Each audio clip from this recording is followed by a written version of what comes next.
आयुक्त म्हणून. आता इतकी मोठी गंभीर असल्यानंतर आमची निवेदन द्यायची गरज नाही पडली पाहिजे. आपण आताच त्यांना निलंबन करा.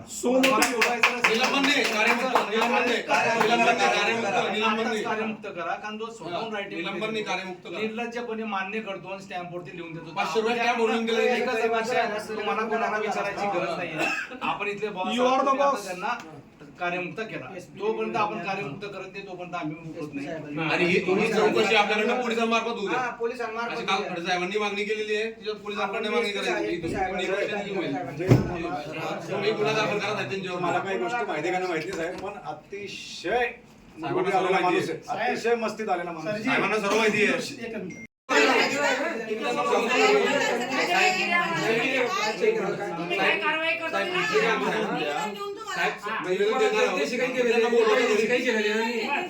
त्यांना बोलवा ज्या महिलांनी मागा घेतला आहे त्या महिलांची काय म्हटलं त्यामध्ये ऐकून घ्या. मी त्याच्यावर निश्चित ऍक्शन. तुम्ही त्या हरामखोराला त्याच्या अॅट्रिशनचा दाखल करून त्याला बरतर्फ करा. तुम्ही त्याला काय वाचवताय? तुम्ही 5 ते 10 लाख घेतला, माझा थेट तुमचा आरोप आहे. तुम्ही त्याला काय वाचवताय? त्याने 500 रुपये टॅम लिहून दिला. तो टॅम सरकारी सर तो तुम्हाला करतं. आमच्या जास्त तुम्हाला जास्त अधिक कायदा तुम्हाला माहिती. आम्ही आणारी माणसं आहे. 500 रुपये टॅम तो हराम खोलून देतो. ही माझी माफी. उद्या मी मर्डर करेल, मी कोणा सांगेन साहेब मला सोडून द्या, हे माफी घ्या माझी. साहेब ऐकून घ्या. डेडे साहेब बघा माझ्याकडे थोडा पण बघा. त्या हरामखोरावर 28 गुन्हा दाखल झाला पाहिजे साहेब. आणि तुम्ही फिर्यादी बना. तुम्ही इथे प्रमुख आहे. इतके लोक येत आहे आणि तुम्ही शांत बसले. तुम्ही सांगा मी ऐकून चालणार नाही.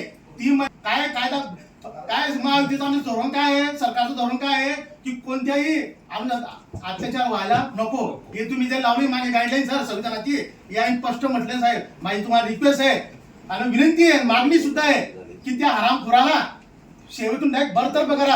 आणि सर्व पक्षीय लोक या ठिकाणी आलेले आहेत.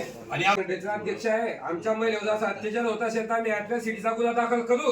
आणि जो कोणी अधिकारी निगलगट्ट बसलेला असेल तर त्याला सुद्धा उचलून बाहेर फेकण्याची आमची तयारी आहे. एक मिनिट बोलू द्या ना. समितीचा अहवाल आलेला. मी काल परवा 2 दिवस नव्हतो. समितीचा अहवाल माझ्याकडे आलेला नाही अजून. समितीचा अहवाल घेऊन मी निश्चित त्याप्रमाणे साहेब महिलेच्या प्रकरणी इथे समजावायची गरज काय झाली? निश्चित ते दिसणार. त्याने लिहून दिलेले आहे. निश्चित दिसणार तुम्हाला. नाही आम्हाला सर आम्हाला काय तुम्ही देता आश्वासन सोडून मीडिया सर आश्वासन माझ्याकडे समितीचा अहवाल येणार आहे. नाही आपण सर त्यात वकील सुद्धा आहेत. वकील सुद्धा सदस्य आहे. सर्व त्याच्यात प्रकार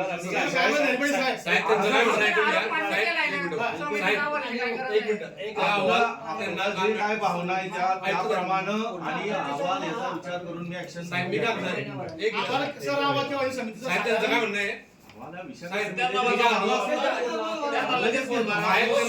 वैद्यकीय विजय घोलप डॉक्टर यांच्या विरोधात सर्वपक्षीय निवेदन या ठिकाणी आयुक्तांना दिलेलं आहे. त्यांना सेवेतून बडतर्फ करण्यासाठी या ठिकाणी आज सर्व पक्षीयांचं निवेदन देण्यात आलेलं आहे. आज भारतीय जनता पार्टीचे असतील किंवा शिवसेनेचे शिंदे गटाचे असतील किंवा सर्व पक्षीय असतील, राष्ट्रवादी काँग्रेस पक्षाचे अभिषेक पाटील असतील, हे सर्व आज त्यांना फोन केला. RPIचे जे आहेत ते सर्व मिळून या ठिकाणी निवेदन देण्यात आलेलं आहे. बाकी जे आले ते हजर होते, बाकी येऊ शकले नाही, बाहेर आहेत. हे वेळेवर ठरलं की निवेदन देणं आयुक्ताला, त्यामुळे आज या ठिकाणी निवेदन दिलं. सर्व पक्षीय निवेदन आहे. त्यामुळे आज डॉक्टर विजय घोलप यांना कार्यमुक्त करण्याच्या संदर्भात सर्व पक्षीय या ठिकाणी निवेदन देण्यात आलेलं आहे. काय सांगितलं, विशाखा समितीचा अहवाल आल्यानंतर 3 दिवसात ते त्यांचा निर्णय घेणार आहे. कार्यमुक्त करण्यासंदर्भात त्यांनी शब्द दिलेला आहे. यामध्ये आम्ही महाविकास आणि महायुती आमच्या जळगाव जिल्ह्यातील आणि देशातील महिलांच्या बाजूनं खंबीरपणे उभे आहोत. इथे आलं असता आम्ही आयुक्तांशी चर्चा केली की ते हरामखोर जो डॉक्टर आहे त्याने स्वतःहून लिहून दिलेला आहे 500 रुपयाच्या स्टॅम्पवर की माझ्याकडनं ही चूक झाली. तर हीच सगळ्यात मोठी त्याच्याबद्दलची समितीचा अहवाल हाच आहे. त्याने स्वतःहून खुलासा केला आहे. आयुक्तांकडनं एकच अपेक्षा आहे की त्यांनी त्याला आजच्या आज बळतर्फ केलं पाहिजे. आणि जर आयुक्तांवरती हे ॲलिगेशन होत आहे की त्यांनी काहीतरी आर्थिक व्यवहार केला आहे तर नक्कीच केलेला असेल, कारण जर त्याला बळतर्फ करत नाही आहे. परंतु आम्ही बाबासाहेबांचे लेकरं आहोत. आम्ही कायदेशीररित्या चालणारे आहोत. आणि जळगाव शहर जिल्हा काँग्रेस कमिटी या 3 दिवसामध्ये आयुक्तांनी जर यावर काही खुलासा केला नाही किंवा कारवाई केली नाही तर आम्ही कायदेशीर डायरेक्ट आयुक्तांवर देखील कारवाईचं कोर्टामार्फत जाऊ आणि आयुक्तापासून जेवढे याच्यामध्ये समितीमध्ये असेल त्या महिलेवरती दबाव टाकणार असेल यांच्या विरोधामध्ये आम्ही पुरावे देऊन त्यांचा सगळ्यांचा निलंबनाची कारवाई आम्ही कायदेशीर मागू. मी इथे महापालिकेत सर्वपक्षीय निवेदन विजय घोलाप यांच्या विरोधात दिलेलं आहे. त्यांनी हनी ट्रॅपमध्ये विजय मिळवलेला आहे जळगावमध्ये. त्यांची एक नाही 2-3 तक्रार आहे.